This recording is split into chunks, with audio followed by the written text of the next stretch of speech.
Nobody wants to hear about dinner, I could tell. So I just wanted to remind everybody we have the social dinner this evening, 7:30 at Tima, which is right across the street here. I think to the left, whatever. All right. So our next talk is by Morgan Barense. Oh, beautiful. And there's her title right there. Morgan, please. Beautiful introduction. Yeah, thank you. So this really is a tradition here that we do not go through because it would take all of our time. So we don't do introductions.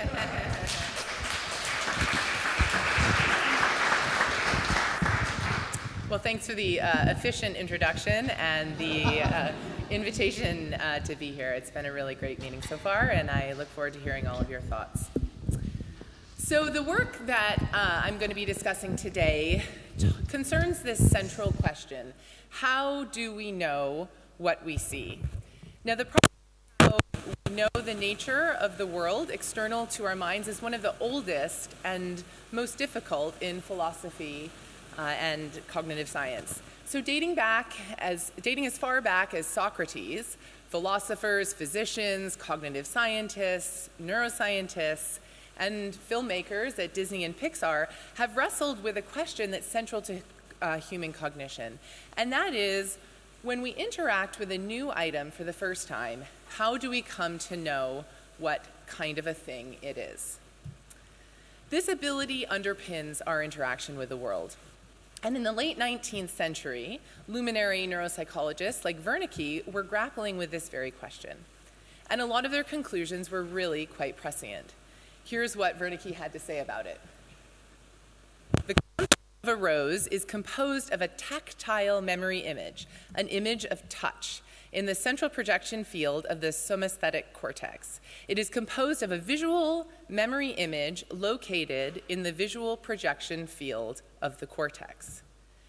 The continuous repetition of similar sensory impressions results in such a firm association between those different memory images that the mere stimulation of one sensory avenue by means of the object is adequate to call up the concept of the object.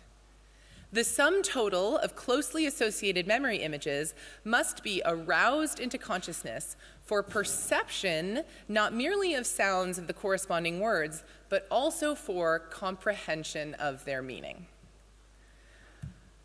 So this quote beautifully captures the idea that there are multiple modality-specific modules distributed throughout the brain. And each of these is specialized to represent a particular kind of information. So for example, you have parts of the brain that are specialized for processing shape, sound, motion, color. The central idea here is that conceptual knowledge about an item reflects nothing more and nothing less than the associations existing among these modality-specific surface representations. Now, with the advent of neuroimaging, this 19th century idea of distributed semantic cognition has experienced something of a revival. So here, I'm showing results of a meta-analysis depicting the peak responses for language comprehension tasks that differentially engage different kinds of modality-specific information. The key point here is that retrieving modality-specific semantic content evokes activity in modality-specific sensory-motor cortex. So that is, retrieval from semantic memory involves activation of the same or adjacent regions to those that are involved in the direct perception of those same stimuli. So for example, retrieving color knowledge activated an area of the brain close to parts of the brain that are known to be important for color perception. Retrieving the function of an object led to activation in the vicinity of area MT, which is thought to process visually perceived motion. So these data are very compelling. But if we dig deeper, we can see that this proposed architecture for semantic cognition will face a problem under some circumstances. And that is that the core similarities, that is because the core similarities that structure conceptual knowledge are often not perfectly captured by modality-specific representations. So more specifically, items that are similar in kind can vary quite substantially in terms of their surface details. So for example, take an ostrich and a hummingbird. They vary quite drastically in terms of their size, their appearance, the way they move, yet we would classify these as being very similar kinds of things. Likewise, tape and glue. Their form is quite different, the actions and movements associated with them are quite different, yet again, we would classify them as being quite similar kinds of things. Conversely, a pear and a light bulb, similar size, similar form, yet they're quite different. A gun and a hairdryer, similar form, engage similar kinds of praxis, yet we would classify these two things as being very different kinds of things indeed. So given all this, it is unclear how conceptual knowledge could be solely based on associations between modality-specific regions.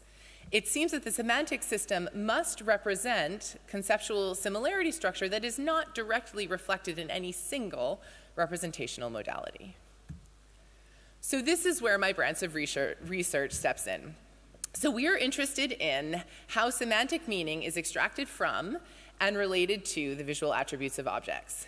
And as I've indicated, there isn't always a one-to-one correspondence between the way two objects look and what those two objects are. So how then are we able to reconcile how something looks with what something is? Now, many classic neuropsychological studies have provided compelling dissociations between visual perception and conceptual knowledge. So for example, patient DF, known to near and dear to a lot of your hearts, a patient with an acquired lesion to LOC shows gross perceptual deficits. So when she's asked to copy an apple, draw a copy of an apple, she produces something that doesn't look anything like an apple. But when that picture is taken away and she's asked to produce an apple from memory, she does just fine. Now in contrast, patients with semantic dementia, whose damage, at least initially, is focused on the anterior temporal lobes, do not show these gross perceptual deficits. So they can copy a picture of a frog just fine. But when that picture is taken away and they're asked to draw a frog from memory, they produce a very strange-looking frog indeed. However, these dissociations do not preclude the possibility that visual perception and visual and conceptual information might be integrated somewhere in the ventral visual stream. And in fact, it may be this very convergence of visual and conceptual information that allows us to so easily discriminate between objects whose visual and conceptual features are orthogonal. So one instantiation of this idea of convergence is captured by the distributed plus hub model of semantic cognition. It's also been called the hub and spoke model.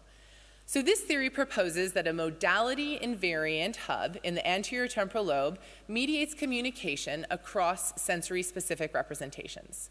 So the central idea here is that although conceptual similarity structure may not be perfectly represented in any single representational modality taken on its own, the conceptual similarity structure becomes apparent when it's considered across all the different modalities coded across this distributed network. Specifically, this view holds that a transmodal hub that connects to the various surface modalities can extract the transmodal similarity structure that allows for the generalization of concepts across different sensory domains and across different task contexts. Now, before I lose any friends in the audience or create any enemies, I'm looking at you, Alex, I want to say that our work isn't designed to weigh in on the question of whether there is just one hub. There could be many hubs, or whether there are many hubs. And in fact, this work wasn't really even specifically designed to test hubs per se. But it is designed to get at an important question for this, what I think is an important question for this area of research, and that is, what is the nature of the information that is coded in these putative convergence zones? So specifically, we are going to ask whether the visual attributes of an object are integrated with its conceptual representation.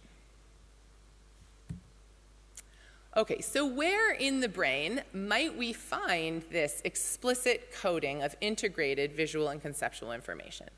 So I'm going to be focusing on an anterior medial temporal lobe structure, the perirhinal cortex, shown here in purple.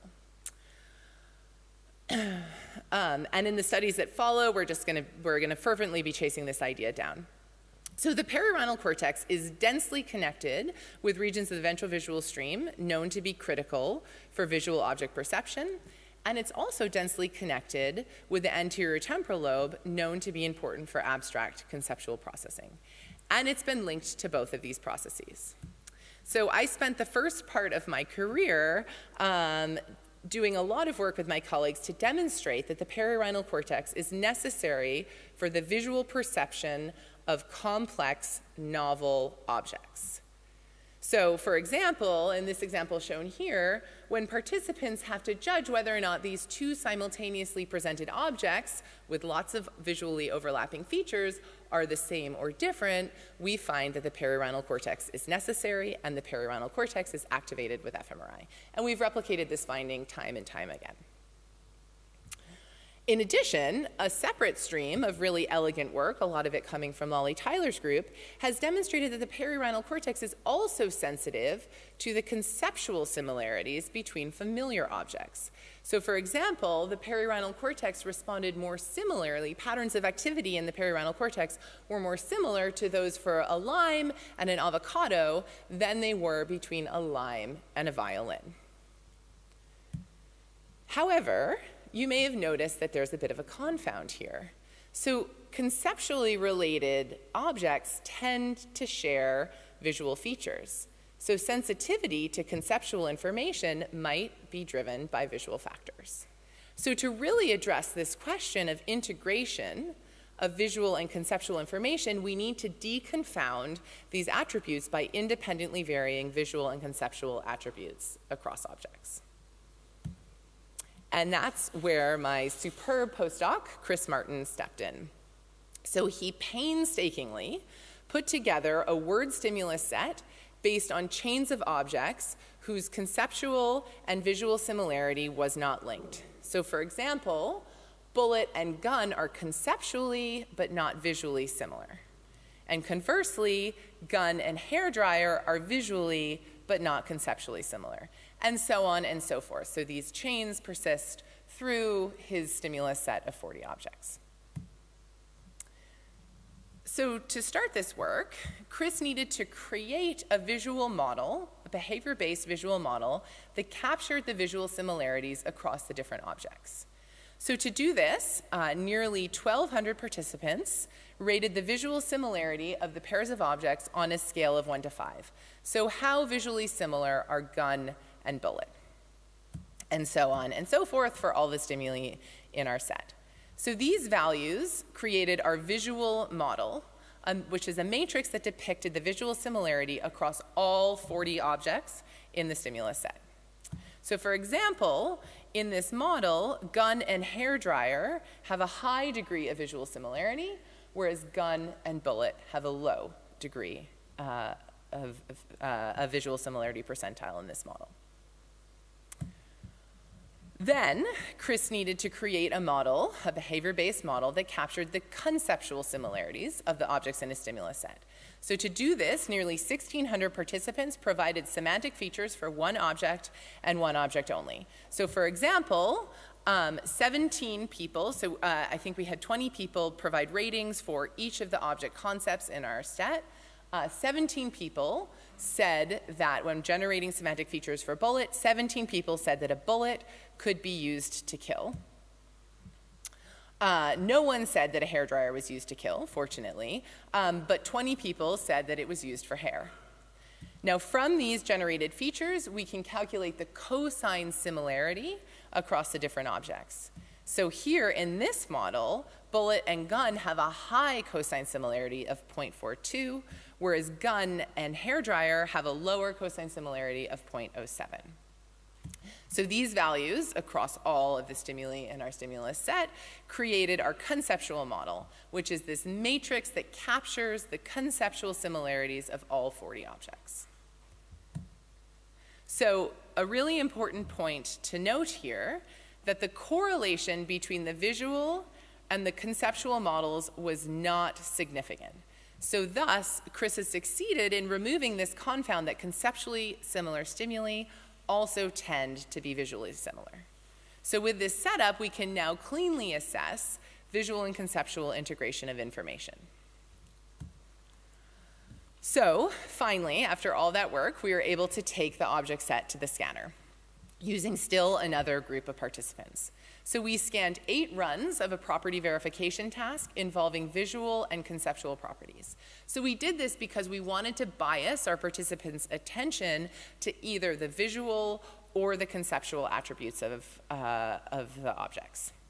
So for example, in the first half of the run, participants would verify a visual property of the objects, like is the object angular?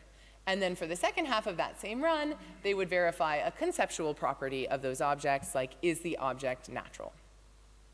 Across all of the runs, the property to be verified was unique, and the order was fully counterbalanced. And these, just in case you're interested, here is a list of all of the various visual and conceptual properties that our participants verified across the different runs. We tried to cover the gamut. Okay, so now with our data, we assessed the similarity of brain activity between different objects during the visual and the conceptual tasks. So for example, we measured brain activity associated, the patterns of brain activity associated with visual judgments for gun. And likewise, we did that for bullet. And then we're going to correlate these two patterns of activity, asking how similar is the activity for bullet to the activity of gun. And we're going to do this for every comparison in our stimulus set. And we're going to do this for both the visual and the conceptual tasks. So at the end of this exercise, we have 2 different matrices of brain data now that capture the similarity of brain activity among objects during the visual and the conceptual judgments. Okay, so to summarize what Chris has done so far. So he's made 4 models in total. We have the 2 brain data models that capture the similarity of the brain data during visual and conceptual judgments about objects. So when you're making a visual judgment about a gun and a hairdryer, how similar are the patterns of activity across those 2, on the visual task and the conceptual task? And then we have these 2 completely independent behavioral models that capture the visual and the conceptual similarities of those models as assessed by this independent group of participants in behavior. Now we're going to look at correlations across models, both within and across the visual conceptual domains. So this allows us to ask whether activity, for example, on a visual task can be described by the visual similarities of those objects, but also, really important for this question of integration, we can ask whether the activity on a conceptual task, the brain activity associated, on a visual task, the brain activity associated on a visual task can be described by the conceptual similarities between those objects. Is that clear? Okay, great. Okay, so for the purpose of this talk, I'm going to focus on 4 ROIs. So the first is LOC, obviously known to be important for visual perception. We also looked at the parahippocampal cortex, which has been implicated in representing the contextual associations of objects. We looked at the temporal pole, obviously implicated in semantic dementia and known to be critical for conceptual processing. And of course, the perironal cortex, where we are expecting to observe convergence.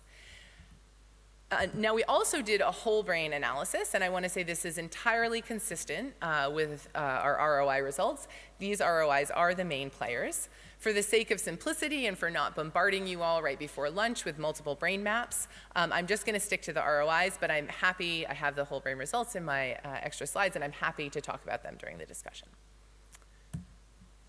Okay, so I'm going to go through each ROI in turn. So focusing first on the LOC, we found that the patterns of brain activity here could be described by the visual similarities of the objects, but only on the visual task. So we're calling this task-dependent visual coding. And what I hope that this is clear, this is showing the correlation between the brain data and the visual model and the conceptual model split according to the task. Okay, so the parahippocampal cortex shows exactly the opposite. So these patterns of activity could be described by the conceptual similarities of the objects, but only on the conceptual task. So the conceptual behavioral model described the patterns of activity, but only for the conceptual task.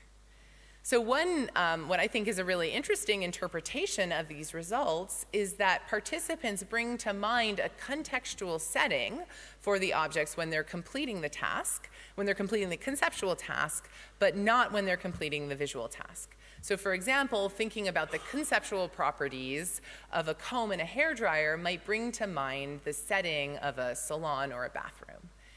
And we're trying to get at this in a collaboration led by Daria Proklova and Mel Goodale by explicitly manipulating the contextual co-occurrence of the objects in the stimulus set and making sure that this isn't also confounded with conceptual features. And Daria's done a phenomenal job creating what at the outset seemed to be an impossible stimulus set. So stay tuned for those results next year.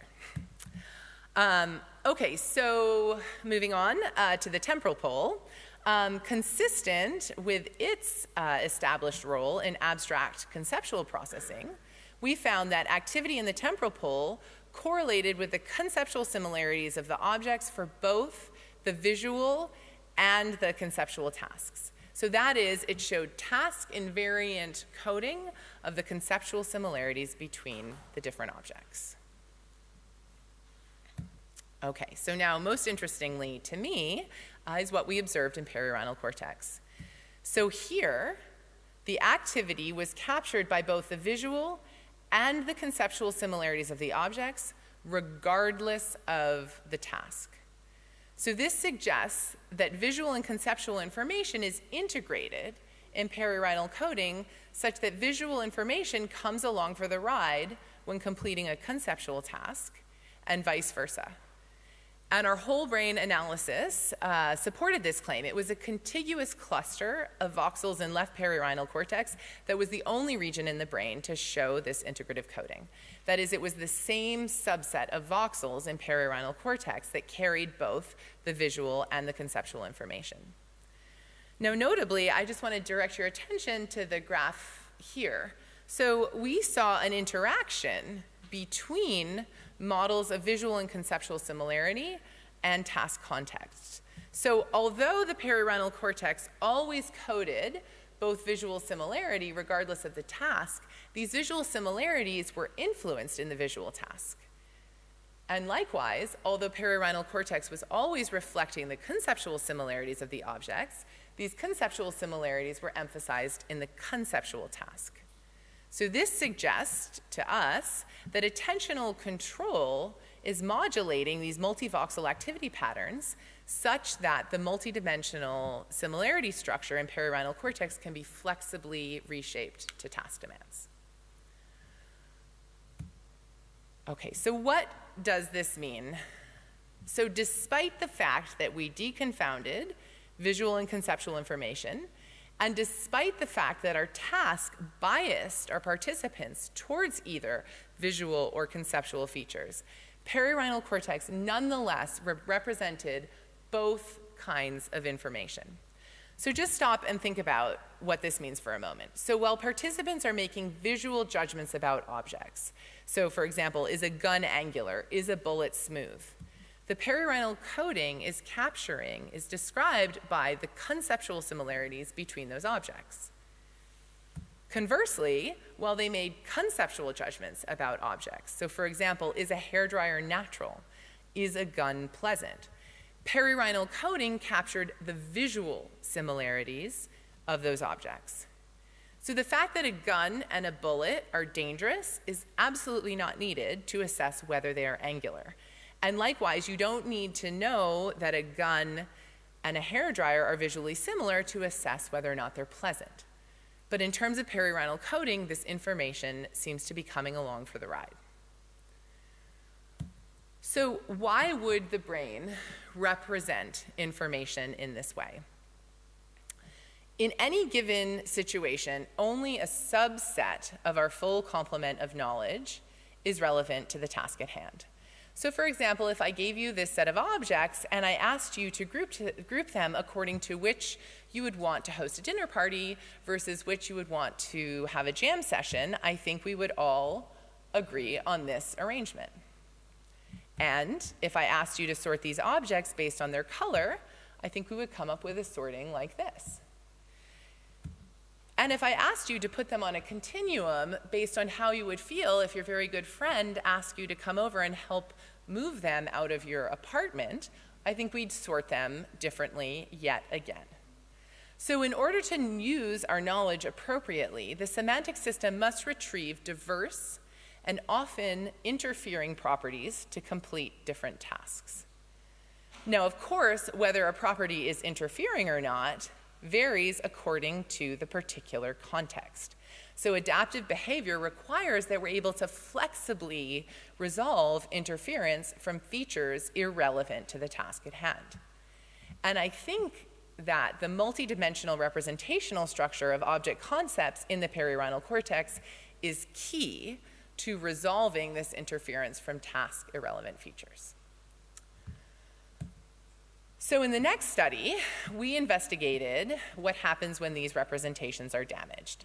So to do this, we worked with a famous amnesic patient in Toronto, or at least famous to Toronto memory scientists, patient DA. So DA has a large lesion due to herpes simplex viral encephalitis to the medial temporal lobe bilaterally, and this lesion includes the perirhinal cortex. So we also tested 2 control patients whose damage did not include perirhinal cortex. So patient HC has a relatively circumscribed lesion to the hippocampus, and patient RL who has ventromedial prefrontal cortex damage due to a stroke. So the most important comparison to emphasize is going to be that between DA and HC. Because both have medial temporal lobe damage, but only DA has damage to the perirhinal cortex. So this study, we're seeking to test this hypothesis that the perirhinal cortex plays an important role in resolving task-irrelevant interference. So my 2 graduate students, or graduate students at the time, Danielle Douglas and Rachel Newsom, used a similar stimulus creation approach to what Chris had done. So they created a discrimination task involving stimuli whose visual and conceptual features were not linked. So in a block design, they asked participants to match the top referent word, so here gun, to the most visually or conceptually similar object. So for the conceptual task, the correct answer would be hairdryer, which is visually but not conceptually similar to the referent word. For the conceptual task, the correct answer, bullet, was conceptually but not visually related to the referent word. Now, moreover, we fully crossed our foils so that each visual match had its conceptual foil. So here the foil to the visual match, hairdryer, is the conceptual foil, comb. And each conceptual match had its visual foil. So here, the visual foil to the conceptual match, bullet, is battery. We did this because we wanted to really increase the amount of visual and conceptual interference on any given trial. And we went through extensive stimulus set validation to ensure that the strength of visual and conceptual associations were matched. And they were. Okay, and so what we observed is really a simple story. So susceptibility, we observed susceptibility to visual and conceptual interference after perirhinal damage. So whereas both of our control patients performed normally on both tasks, DA was profoundly impaired, which we replicated in a second testing session. We can then look a little bit more at his deficit by investigating the errors. And here we see that he's falling for the semantic lures on the visual task, and he's falling for the visual lures on the conceptual task. So he's choosing bullet when he should be choosing hairdryer, and likewise he's choosing on the on the visual task, and he's falling for this visual lure on the conceptual task, so he's choosing hairdryer when he should be choosing bullet. That is, he can't resolve this interference from the competing dimension. So the obvious question is, how does his performance change when you take that interference away? And he performs normally. So that is, when we removed the lure from the competing dimension, in either both the visual and the conceptual task, his performance is indistinguishable from controls. And we've done countless verification experiments to understand that he really knows what it means for something to be visually similar and conceptually similar. He understands those definitions. He's just unable to make that match in the face of interference from the competing dimension. Okay, so how are we to make sense of these findings? So our working hypothesis is that the multidimensional representational structure in perirhinal cortex enables flexible task-relevant behavior. So in any given trial, there is a massive amount of both visual and conceptual interference. We have objects that are visually similar, so we've got a hairdryer and a gun, and objects that are conceptually similar, a hairdryer and a comb, and we're asking participants to flexibly switch between these different modes. And I want you to recall the interaction that we observed in perirhinal cortex in our neuroimaging study. So we think that this switching is enabled by the representational structure in perirhinal cortex. It codes both the visual and the conceptual information, and its representational coding can be transiently adapted based on task context. So when it's a visual match trial, the visual similarities between the objects can be emphasized, and conversely, when it's a conceptual match trial, the conceptual similarities can be emphasized. And as we saw in patient DA, without the multidimensional representation in perirhinal cortex that contains both the visual and the conceptual information, this flexible recombination of information based on task relevance is not possible. And the influence of interference in these domains is very far-reaching. So I just want to give a quick shout out to Chris Martin's abstract award after lunch, as well as his poster that you can attend. So in this study, Chris looked at the influence of conceptual and visual similarities between targets and distractors on visual guided reaching. So I don't want to steal Chris's thunder, not that anyone could ever steal Chris's thunder, but I'll just say in brief that he found that resolving task-irrelevant interference optimizes visually guided reaching. So you can look forward to that after lunch. Okay, so Chris is planning future work to better understand the mechanisms that drive this representational flexibility. So specifically, we think we need to arbitrate between two potential explanations. So in the first, you might have a situation where perirhinal cortex exerts inhibitory control over its connected regions. So for example, when visual information matters most in the visual task context, perirhinal cortex might inhibit interfering signals from the temporal pole. And when conceptual information is most important in the conceptual task context, perirhinal cortex might inhibit interfering visual signals from the LOC. So under this explanation, we might expect that the strength of the connectivity between the perirhinal cortex and these regions would shift across different task contexts and potentially even be modulated by the degree of similarity between the lure and the referent. Now, a second possibility is that the multidimensional representational structure in the perirhinal cortex is modulated through interactions with an independent semantic control network.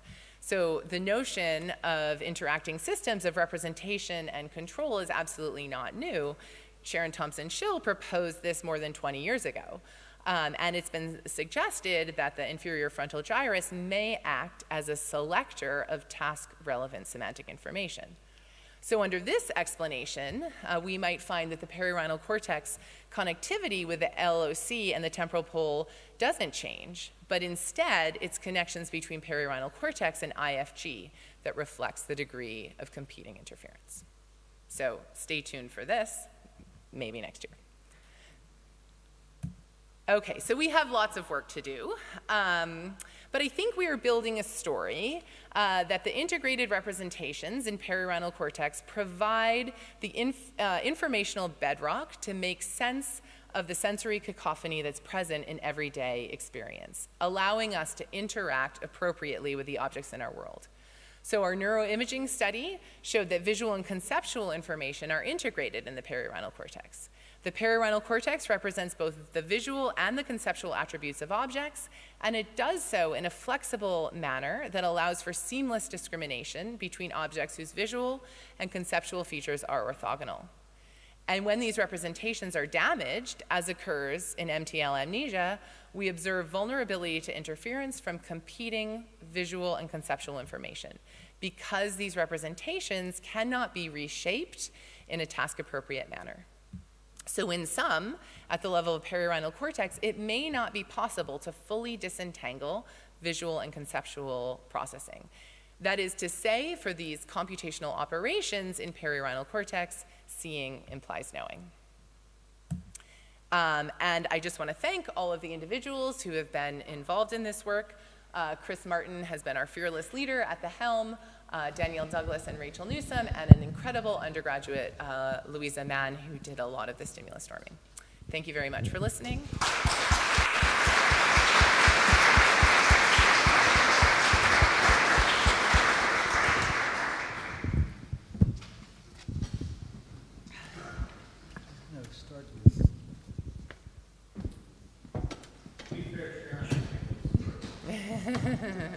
They went up so fast. I tried to leave us time for lunch, so. So that was a great talk. It was very clear, thorough, and I was just so happy you used tasks and hypotheses as opposed to just showing a bunch of stuff. So, and it was all sensible. But I have two questions that were just kind of lingering in my mind. So one is, just, in the olden days, before we had fMRI, we were stuck just talking about the left and the right hemisphere. And as you know, in semantic dementia, the left temporal lobe seems to be the key player. And so I was wondering, with the visual and the conceptual information, if you found any differences in the left and the right hemispheres when you looked at that. Yeah, so it's left perirhinal cortex that we find the integration. I have the whole brain results. I wouldn't say that there was a coherent story. Chris, correct me if I'm wrong. Yeah, there's nothing coherent. It's almost, so for temporal pole, it's always bilateral. For perirhinal cortex, if it's going to be one or the other, it's left. Maybe left, okay. And for the semantic dementia data, there are semantic dementia cases whose pathology starts on the right. Nobody knows why. The majority are on the left, but those who start on the right still show semantic deficits. And if there's pathology on the left, there's probably something covert, not visible on the right. So. Okay. Yeah. Second question I have, and then I'll promise I'll give it to Sharon, or they can, but is, so when you're talking about conceptual features, it was kind of like, that's one thing, right? Yeah, but, yeah. You can think of like, eagles and penguins have some shared features, and penguins and icebergs have no features, but penguins and icebergs go together in terms of context in a way that penguins and eagles, you'd never see them together in normal life. So I was wondering if you had any thoughts about the degree to which you might see differences if you looked at those different kinds of conceptual features. Yeah, absolutely. I think that a lot of our so in order to get, so it's a very special stimulus set, right? In order to get items that are conceptually but not visually related, that's really, really hard to do. And a lot of the time they are related in terms of their context. So like a penguin and an iceberg would be something that would be matched, that would be a conceptual match, whereas in our stimulus set we would never have penguin and eagle because they're visually overlapping. So Daria is doing work to get at just this. So where we have a stimulus set in which what is changing is that contextual, is the contextual similarity while controlling for conceptual similarity. So all sorts of furniture that you could see in different contexts, vehicles in different contexts. And so, yeah. Would you predict perirhinal cortex would still... Sorry, would you predict that perirhinal cortex would still be the critical player there, or would you send it now to PHC, just out of curiosity? I think perirhinal for the objects, but I think PHC, I think that that's what we're seeing when we see PHC here. I think that's what we're seeing. Yeah, yeah, totally. I think let's see. So I guess I want to pick up a little bit where Charan just left off, and press you a little bit on what you mean by conceptual. And partly this could just be a terminology question, because for me, conceptual includes visual knowledge too. So it seems like you mean something exclusionary, but I'm not sure what you're excluding, and I'm partly because I didn't catch what the instructions were when you asked subjects to do feature listing. You must have told them, don't list visual features, stop taking pictures, Mel. You don't have my authorization. So you must have given them some kind of instruction, because otherwise when you do feature listing, people will list visual features. Yeah, no, absolutely. So I think I would understand better what you mean by conceptual if just start with my question, if you could tell me what the task was. Sure. Okay, so I can answer this in many ways, and I'm probably going to forget along the way the different routes I could take. So we thought a lot about this, absolutely. First, I will say what we're getting at is visual semantics. So this is knowledge about the visual attributes of objects. But that doesn't answer your question. I just want to clarify that that's what I'm talking about. Yeah. Okay, so to answer your question, we followed exactly the instructions from the Cree and McCrae feature generation. However, so participants were told provide features for this object, right? Basically, yeah. So it's pretty open-ended. However, we got those listed features, and we removed any which we would call perceptual, and that is those that could be discernible, observable, just based on a visual characteristic of that object. Just visual or other sensory features too? Sensory features. Anything that where you just looked, I don't think we got that many that were not visual, but I'm looking to Chris. Yeah, he's saying no.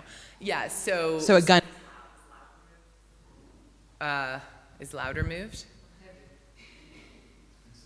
Okay. Sorry. Okay. But I can even go further still. So when we remove those features, first of all, those features, when we correlate what those features were that were removed, it does not correlate with our conceptual model. So there's nothing like systematic about those features. But also, Chris did another, he had like 6,000 other people come in, and he did more analogous, oh gosh, all of my animations, an analogous task to the visual.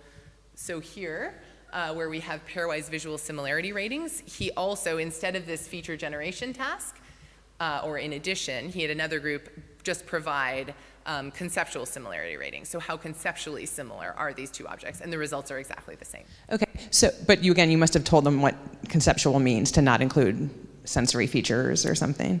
It seems like you have a construct that is something more like what I would call, I might have used to have called it abstract, and maybe now I would call it functional. And what in the 90s I called non-visual, because that's all I could think of. There was visual. I mean, I could have given you these stimuli. I spent the better part of the 90s creating them.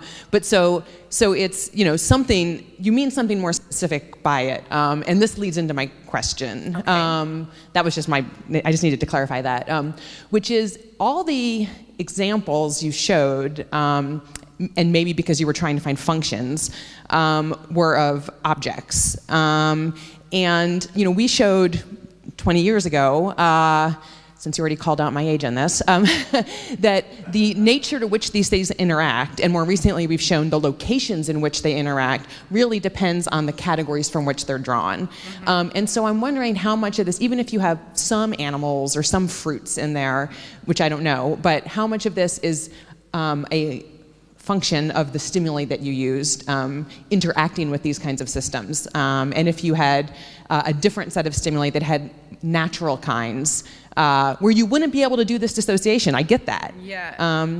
But that's what objects do. I mean, so we looked at objects, and that is what objects are. So to take that, I mean, objects interact with places and functions, and that's what makes an object, and we're interested in characterizing the nature of object representation. So to pull that out seems like we would be missing a huge part of what we're seeking to. But is an apple an object?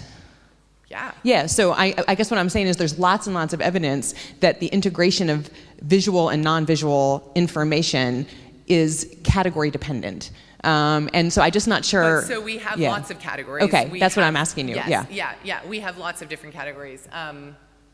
I mean, maybe this isn't an exhaustive list, but we have, I mean, they're all objects, so we're constrained in that sense, but we have everything from food to animals to vehicles to, we really tried to span the gamut. And the questions, that we're asking during the property verification task also span the gamut of, or, in as much as you can with 8 different properties. So, but do you see differences across the categories then?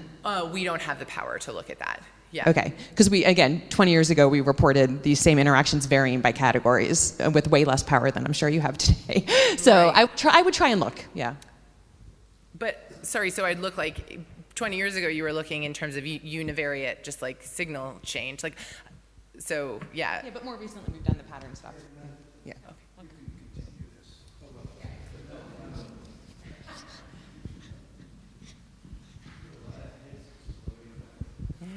So thanks for sharing this exciting data with us. So I have 2 questions. One is on your key findings. So I really love the periwiral data. What surprised me slightly were the data from the visual cortex. I would have assumed that the visual cortex, no matter what the task is, would respond to the visual similarity structure. So having basically 2 bars up for the visual features. So sorry, you're saying that you would have expected... Effectively complementary to your PHC. so your conceptual response in the temporal pole, no matter what the task is. That's something that you've said to me before. I mean, we don't see it. Yeah. These are words. I mean, so we're extracting this. We're talking about the knowledge of objects extracted from words. We're running a picture version of this, in which case I would probably predict that sort of bottom-up signal. But when you're retrieving the visual attributes from a word, or sorry, when you don't need to, when you're doing the conceptual task, LOC does not seem to be pulling or providing, coding the visual similarities of those objects. Second question relates to your periwiral signals. So have you measured behavior in your task? Because it would be very interesting, I think, to look at the error trial. So then you would say periwiral cortex would signal the wrong feature effectively in these error trials. I'm not sure if you have the power or the data. No, we don't. Yeah, performance is really good. But that's a really good question. So we could we could tweak it and make the question a lot harder.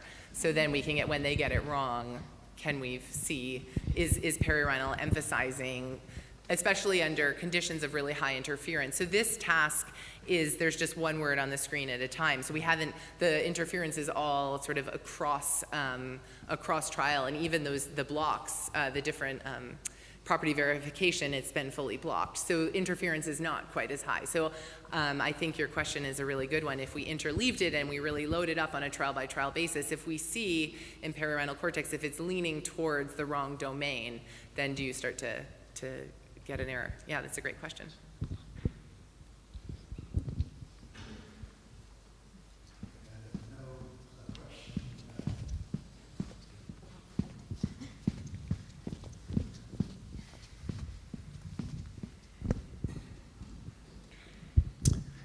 Thanks. That was very clear. And maybe I'm asking an obvious question, given that I do have some friends who go through the world just thinking, is this natural or is it angular? But I have other friends who don't do that. And I'm just wondering about them. That is, you're talking about task-dependent visual coding here in LOC, and you've got, integration, wherever.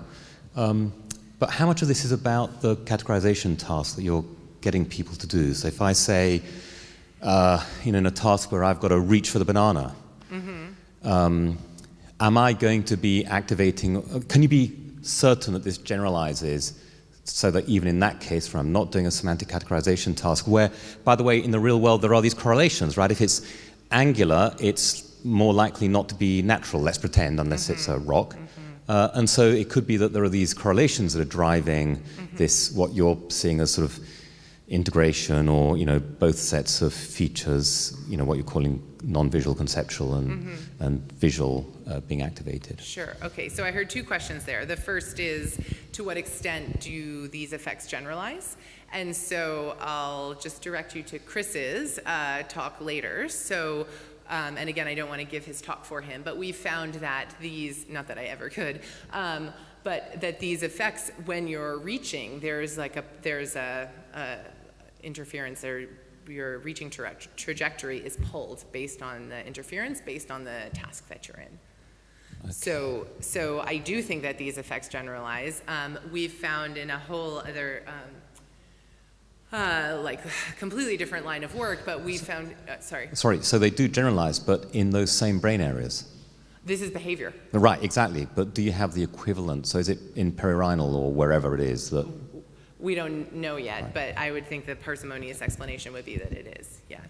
And I mean, we find, I think one reason why damage to the perirhinal cortex is so devastating to these patients is because they cannot make sense of this sensory cacophony. They're missing this integrated, this fully specified object representation, and so the interference from these different domains is catastrophic. And there's a second component to your question, which I've just remembered, which is whether or not there are sort of, we got unlucky or lucky, or however you want to look at it, and there are systematic relationships between the various properties to be verified. I will say we really spanned the whole, as much as we could in 8 runs, the gamut of visual attributes and conceptual attributes. So I find it hard to believe that that can entirely. No, my point about that was that it may not be a property of the stimuli, but a property of those judgments, that they're correlated, and therefore this brain area just naturally does this because in the environment at large, but those it knows about these correlations, and therefore it activates this stuff, even if in this particular stimulus. So those judgments were so disparate that really the only way in which you could unite them was the fact that they refer to visual attributes of objects. So yeah, we spent a long time, Chris spent a long time trying to choose those to really sample a large part of visual space. Hi, thank you for the talk. Do you think that this integrated code in perirhinal cortex includes also abstract features like emotion, for instance, or how much, an object or an event, right, has to do with mental processing and so on? And related to that, the brain-based dissimilarity matrix in parahippocampal cortex and the one in the anterior temporal pole, that both pick up some of of the conceptual relationships. Were they correlated with each other, or they were picking up a different? I'm so glad you asked, because I debated putting this slide in. I didn't want to overwhelm everyone right before lunch. So first I'll get to your first question, which was, do I think other attributes are in this representation? Absolutely. I think anything that is pertinent to an object is in this perirhinal code. So emotion, value, sound, if that's relevant to that object. I think that is part and parcel. I think that the perirhinal representation just builds out based on what it's enriched with all of these different modalities based on what's relevant to that object. So your second question was, I believe if I heard you correctly, is the coding in perirhinal cortex similar to that in parahippocampal cortex? No. Or temporal pole, okay, yeah. So we looked at all of that. So what we did, or Chris did, I apologize, the color scheme's not the same, but so we took each of our brain models for the visual task and the conceptual task. So our 2 models of brain data based on task context, and we correlated them across from one another. And actually, sorry, no, I'll describe, we correlated within within the visual task context brain data. We said, does the visual activity in LOC look like the visual activity in perirhinal cortex? Does the visual activity on the visual task and temporal pole look like perirhinal cortex? And so on and so forth. And we did that also for the conceptual task matrix. And we find no correlations. So what the visual information that perirhinal cortex is carrying is different than what is being brought forward in LOC. And the conceptual information that's being carried in perirhinal cortex is different than parahippocampal cortex and temporal pole. Does that make sense? Yeah, so we find none of these correlations are significant. So there's something, in terms of perirhinal cortex, I think of it as the whole is different than the sum of the parts. It's just this representation gets enriched and built out, and it's emphasizing different features or different aspects of the object than these other brain regions.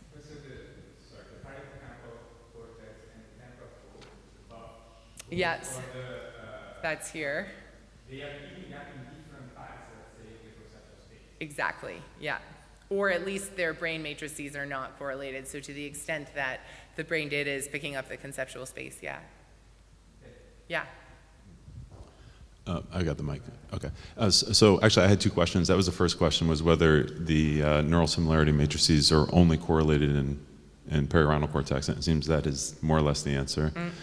So given that, to some extent, I found it somewhat surprising that when you showed the patient data and you showed that when you simply take away the distraction of the other dimension, all of a sudden the patient with a perirhinal lesion is able to do the task. Because I could have imagined it being the other way around, which is that if you lose perirhinal cortex, you cannot compute these similarity measures, but in fact they can. So is the argument that they're computing the similarity in that task based on the visual areas? Exactly. Or that's a prediction? I think that the patients use whatever the patients have. You know, in recognizing faces, they are like master at eyebrows. They have like lived a life with this brain lesion, and they're like masters at getting these lower level features or lower level representations. So that's what I think is happening. But when they're both, present, when the interference is in the task where I had the full complement, you have the LOC that's pushing the visual information and the temporal pole that's pushing the conceptual information, and there's no way for the patient to resolve that information. And I think either of these two mechanisms could explain what's happening there.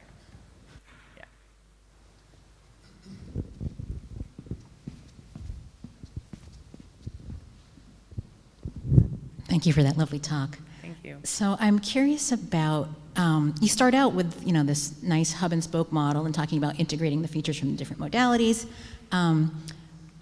I was wondering what you think, if you thought about this, what you think function or conceptual knowledge, what modalities are being integrated to pick up on that information? So in temporal, like according to me or according to the hub and spoke folks, or? Well, either one. Yeah. So I think in perirhinal cortex it is. So I don't want to speak for the hub and spoke folks, and I will say that. No, I will a little bit. So my understanding is that the idea is that the information there is really abstracted, right? It's amodal, and it's not kind of grounded in that information. Okay, but so for my favorite part of the brain, the perirhinal cortex, the information is there. Like the visual information that's in perirhinal cortex, it's not abstracted. It's literally coding the fact that a gun and a hairdryer are visually similar.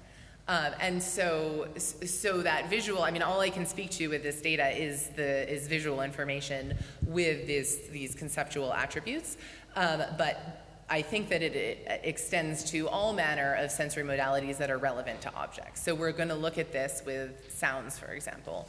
And tactile, although that work is so hard to do.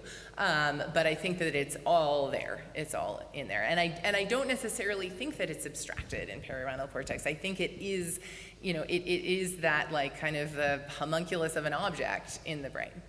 You did this beautiful job dissociating visual from functional. Yeah. So what I was trying to get at is what you think perirhinal is. So we did it, thank you for saying it was a beautiful job. We did that in terms of our stimuli, but for the brain, for love nor money, can we dissociate the two in perirhinal cortex? We worked so hard to orthogonalize them, and perirhinal cortex is saying, no, I'm still bringing visual along here for this task. So, and that is the kind of patterns that you would observe if it is an integrated representation, because you can't break it. Visual is there with conceptual, and even if it is a conceptual task, the visual comes along.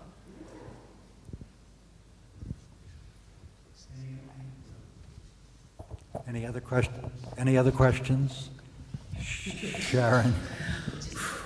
Quick one. I'm asking your question. This is really on behalf of you. I'm asking this question. When Alex and I were walking over here this morning, we were discussing the hub, and in the same way that airlines sometimes move the location of their hubs, it seems that some of the key players in the cognitive neuroscience community have moved the location of the putative hub here away from the temporal pole, a little further back. So not perirhinal, because it's still more lateral, but it is not where you have it. So I realize you did a whole brain analysis, but again, that has different power than doing these ROI analyses. So I'm wondering, when you look in the new and improved 2019 hub location, what you find. Sorry, which is this new and improved? It's not the pole anymore. It's about, what, 5 centimeters back? So whose data am I supposed to account Ralph? for? That's what I'm saying. He's moved the hub. Oh, I Sorry, see. Chicago. Sorry. It's not So United anymore. This is the graded idea, or? No, it's the idea, I don't want to belabor this, but according to Matt, it's 5 centimeters from the pole. But that's an argument about the hub, which you really were very careful not to get into.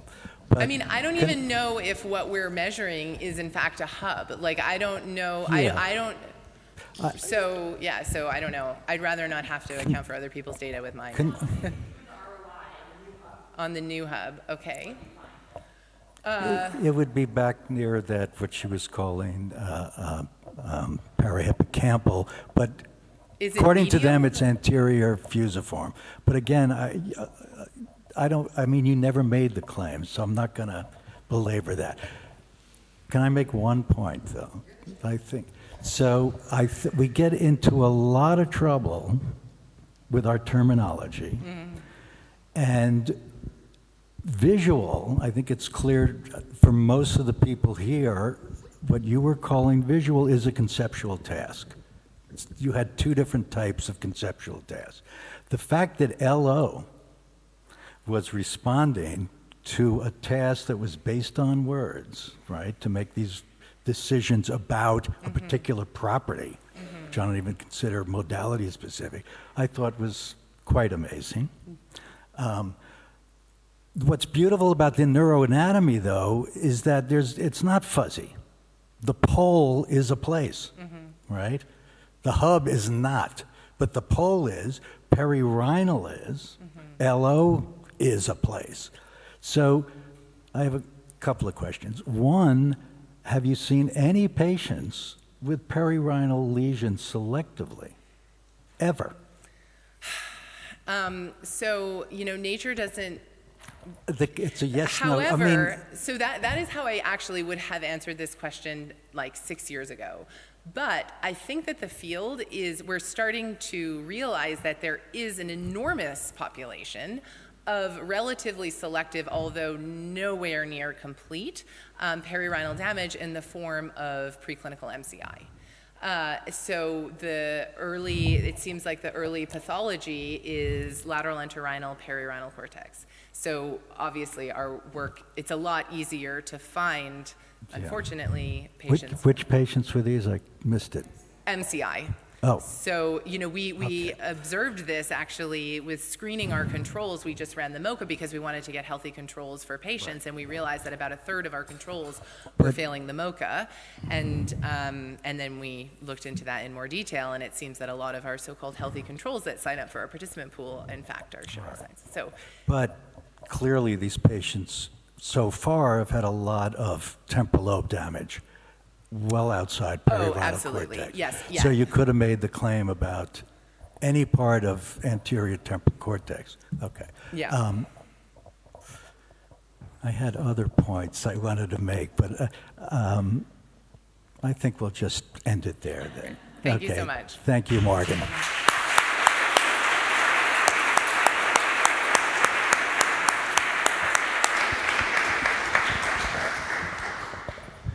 Back at 2 o'clock promptly for the student presentations, please, or the award winners. Hey. I was going to say, if you're interested in this, that parcellation that we did, Yeah. it's like the temporal pool really does